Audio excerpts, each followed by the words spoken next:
El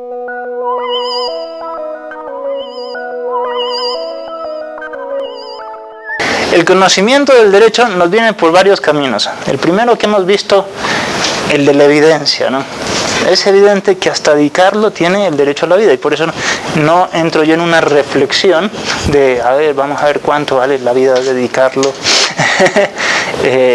si merece realmente ser apuñalado. No, esto parece evidente, ¿no? Hay cosas que saltan a la vista, pero no todo es evidencia, por eso hay juicios. Por eso hay disputas, es decir, yo no estoy seguro de si este era mi derecho o no en un juicio, y voy por eso a impugnar a otra persona y decir, esto, yo creo que este es mi derecho y el juez es el que decide. Hace falta también una reflexión, ¿sí? Y el conocimiento en general, ¿no? ¿Qué es lo que hacemos en las universidades?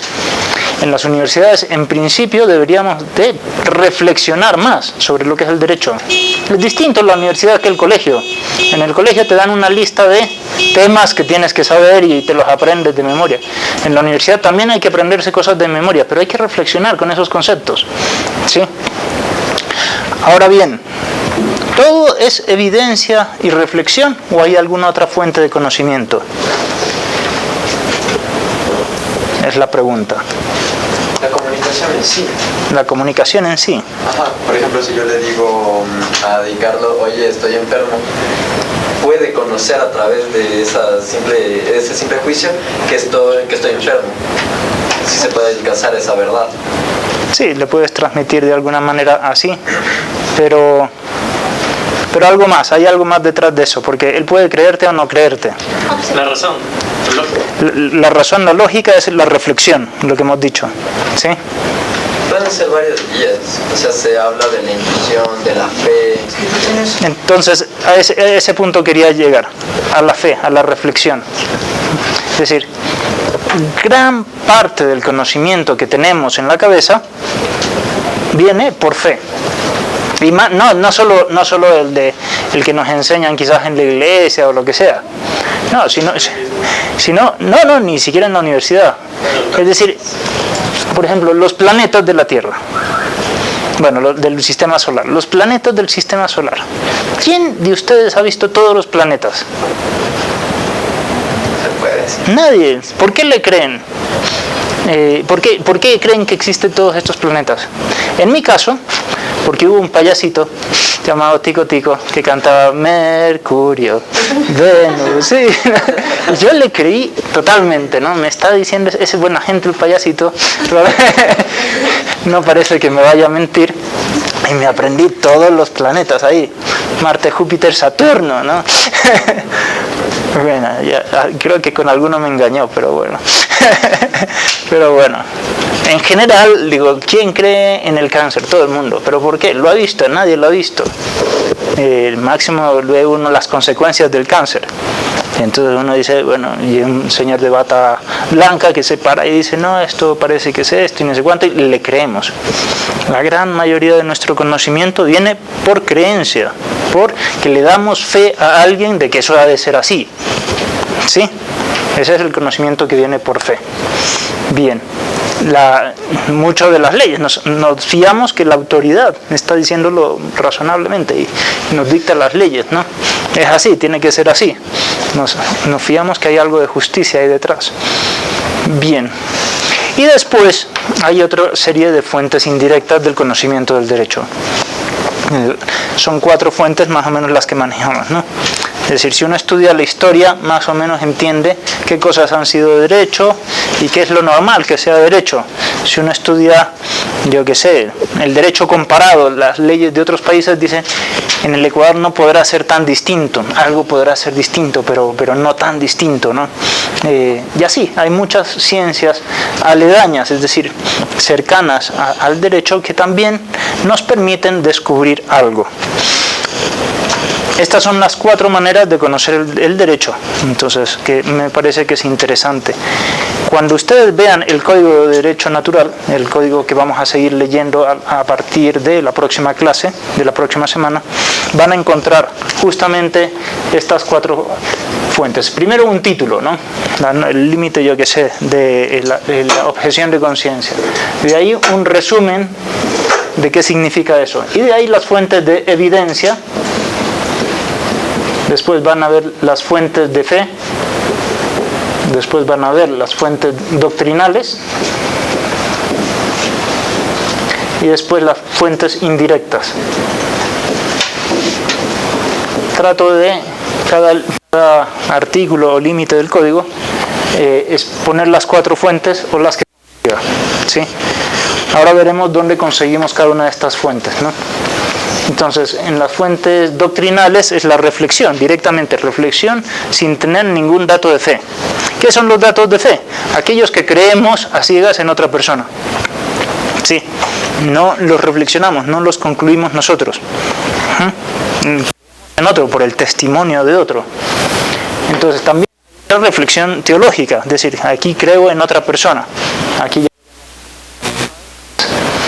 y hay otras fuentes de evidencia. ¿Qué cosas son evidentes? Esto es difícil, el mundo de la evidencia es difícil. Finalmente, hay unas fuentes indirectas, que es todo lo de otras ciencias que avalan. Por ejemplo, en las fuentes indirectas puede aparecer el código de Hammurabi, escrito hace 2.800 años, casi 3.000 años, donde uno ve que hay cosas muy sensatas ya escritas hace tiempo.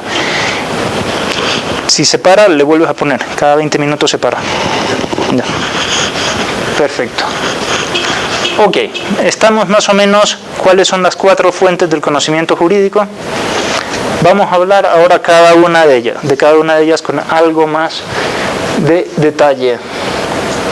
Quizás de las indirectas no diremos mucho más y de las fuentes doctrinales no diremos nada más, porque es la reflexión directamente la que hacemos en clase en el fondo.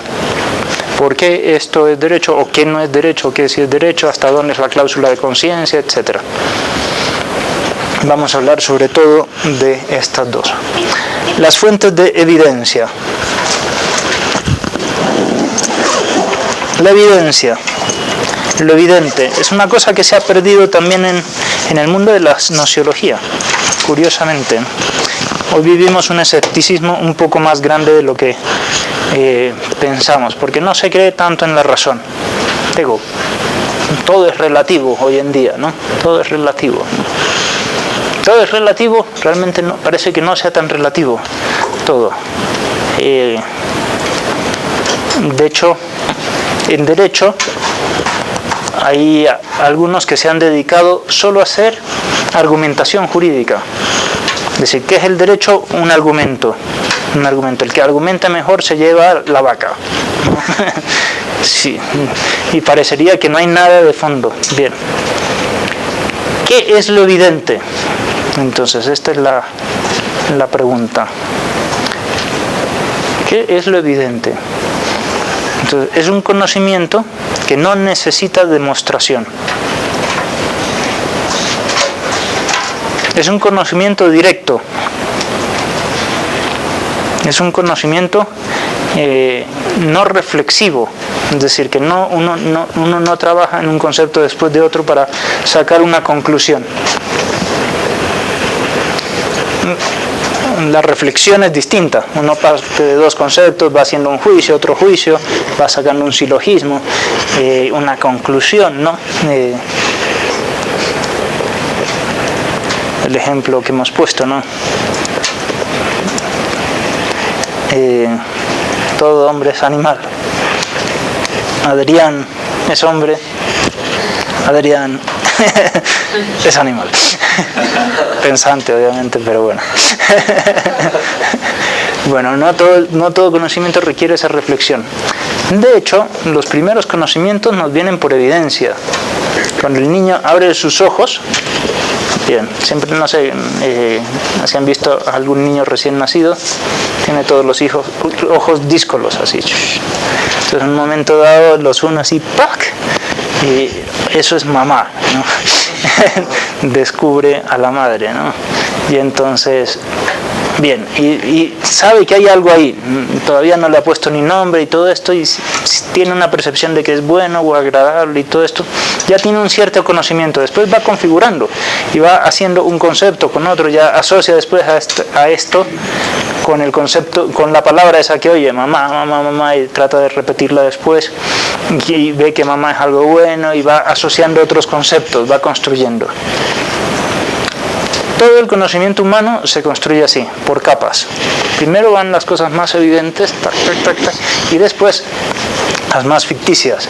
Digo, las novelas, las imaginaciones que uno se hace de todo lo que va a suceder en el curso, de si pasaré, si no pasaré, etc. Todas esas cosas que uno se construye. No pongamos los pies, please. Gracias. Ok. Entonces, el conocimiento evidente, por definición, no tiene demostración. Si pudiéramos demostrar que algo es evidente, no sería evidente. Esto lo decía Aristóteles, ¿no? Lo más evidente no tiene demostración. ¿Cómo yo demuestro, yo qué sé, que el todo es mayor que la parte? Pues con el mismo principio, ¿no?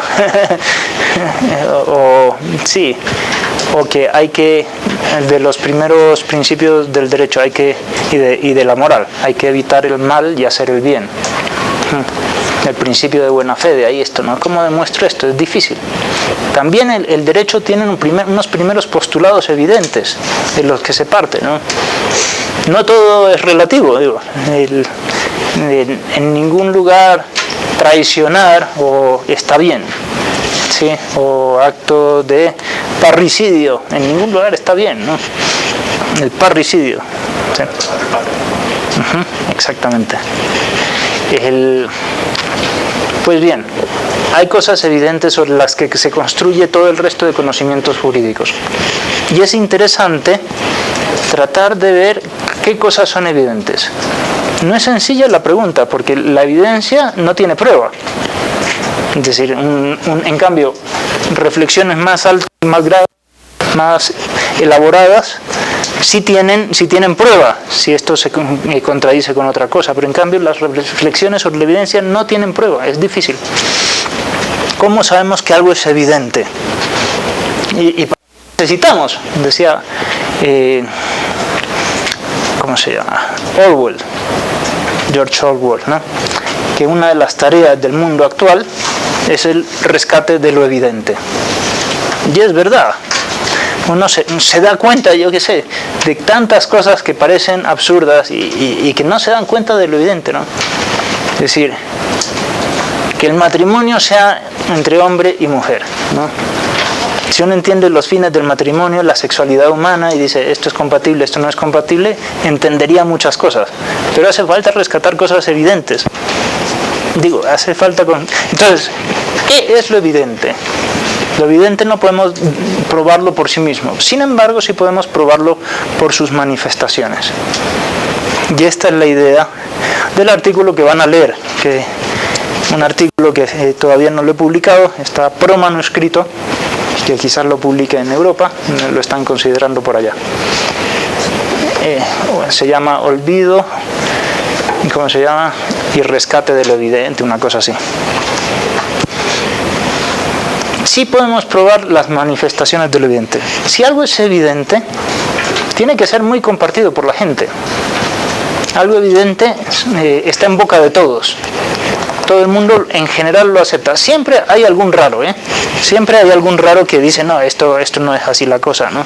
Pero en general la sociedad acepta eso, a menos que se le impongan con una pistola y digan, no, piensa lo contrario, ¿no? Pero en general acepta que la cosa es así. Por eso los dichos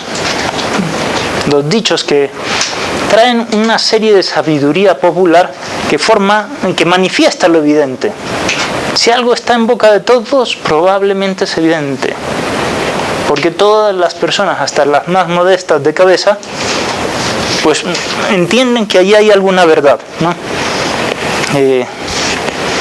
Yo qué sé, la venganza nunca es buena, mata el alma y la envenena. Esto lo aprendieron ustedes del Chavo, creo, ¿no? Bueno, pues bien, un dicho sabio. Un dicho sabio que hay alguna verdad detrás de todo esto. Y efectivamente, quien la pasa peor con la venganza es el que se venga. También el otro y hace daño, etc. Bueno, en el derecho nos sirve también esto, los dichos. Los dichos, de hecho, han sido una fuente de conocimiento jurídico para muchas generaciones. Los dichos que también tienen el nombre de aforismos. Los aforismos. ¿Han escuchado de los aforismos? De las máximas, de los brocardos, de las regula iuris. Han recibido muchos nombres a lo largo de la historia. Son frases breves que condensan una noción de derecho, cualquiera que fuera, y que se repiten mucho. Dicen que cada aforismo es la genialidad de algún autor que la repite todo el pueblo, porque encuentra todo el pueblo algo de verdad ahí, algo de evidente, una verdad evidente. ¿Sí? ¿Estamos ahí? ¿Se les ocurre algún aforismo aquí? Pacta sunt servanda, es el más fácil. Muy bien. Los pactos deben de ser conservados. ¿Cuál otra? No la culpa, no la pena sin el ley. No hay culpa, no hay pena, no hay sentencia penal, etcétera. Eso se puede alargar sin ley. Y así. Se deshacen como se hacen. Las cosas se deshacen como se hacen.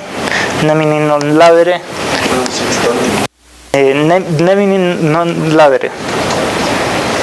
No hay que dañar a otro. Stantibus, ¿qué es eso? Todos estos aforismos los veremos.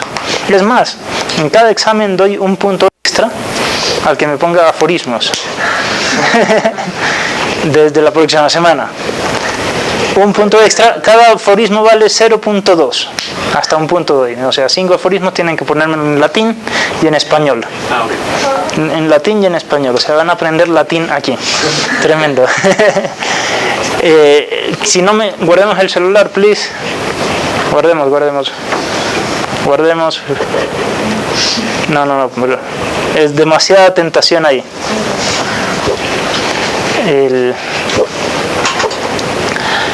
Bien.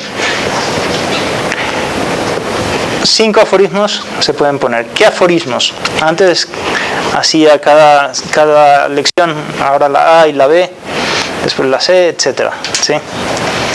Ahora vamos a tener los aforismos que estén dentro de los límites del código. He puesto muchísimos aforismos ya. ¿Dónde encuentran los aforismos? En los límites. Han visto que en el sílabo que dice de tal límite al tal límite. Límite es como si fueran artículos. Todavía no les he mostrado el código, es lo que pasa. ¿Sí? Bien. Entonces pongo aquí el aforismo, ¿no? Pacta sunt servanda. Si está, por ejemplo, es el número 1 hasta el número 10, artículo 1 a 10. Si está en el 1, pueden utilizar todos los aforismos que están dentro de la lección de cada uno. Con eso facilito que estudien también el mismo límite, porque es justamente el aforismo del límite. Esto les va a facilitar. Otros cursos lo que hacía era por letras. Ahora ya como he adelantado en el código, esto es más sencillo así. Bien, esto es a partir de la semana 3. Por eso es lo de los aforismos, digo, también para que sepan por qué están los aforismos aquí. Y es muy bueno, digo, además uno en un juicio queda muy bien, ¿no? En vez de decir, no hay que dañar, nemini non ladere. Entonces, bueno, muy bien. Algo de caché, algo. Efectivamente. Bueno, listo. Eso en cuanto a la evidencia. ¿Dónde más que encontramos la evidencia?